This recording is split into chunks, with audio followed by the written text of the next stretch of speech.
This is Head Harvester Bill Arman from the West Coast. Hi, this is Head Harvester Ed LaFlamme from the East Coast. Today we're talking about a really sad subject because one of my friends and clients died not too long ago, Brian Akehurst from the Akehurst Company in Maryland. And it was a sudden thing. He was only 47 years old, died of a heart attack. And you know, it was something that just took us by surprise. But when it happened, it's something that really forced everybody in his circle to think about. And that is, do you have things in order if you were to die?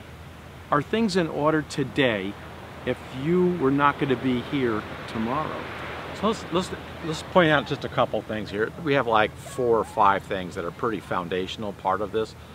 Does your spouse know what you want to do in the event of your death? Does your spouse know what you want to do, your vision, and where the company goes from there?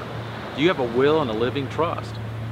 Do you have a person designated to run your company in the event of your death?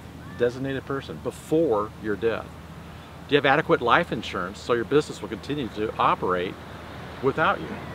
And then 5th, do you have a continuation game plan? It doesn't have to be a big time game plan, but 1 or 2 page succession. Here's what I expect, and here's the guys I want to be involved in that. So those are 4 or 5 tips that we would have in this process. No one wants to deal with this.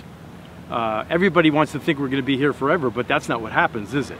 So we really need to think about, some of the points that Bill brought out, because it's really serious. I know a particular case of an owner who died, knew he was going to die, didn't prepare anything really.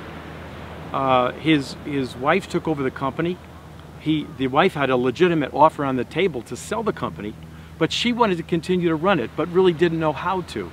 And as a result of that, after a period of 2 or 3 years, the company went bankrupt, and she lost 7 figures as a result, because he had no continuation plan. He didn't do any of the things we just talked about that an owner should do. So it's serious, and we want you to take it seriously today and think about, what your situation is right now. And in order to help you do that, we have a pretty good download, don't we, Bill? We do. So we've downloaded all the information we've gone over with you today and then some. So here's your assignment. We want you to download this assignment, take a good look at it, and start prepping. We want you to go through and prioritize and actually set dates you're going to get things done on. Because we all get really busy out there, and we never think this is going to happen. And guess what? It happens to all of us, whether we know that or not. It really does. So here's what I want you to think about. If today was your last day on earth, what would happen to your family and what would happen to your business tomorrow?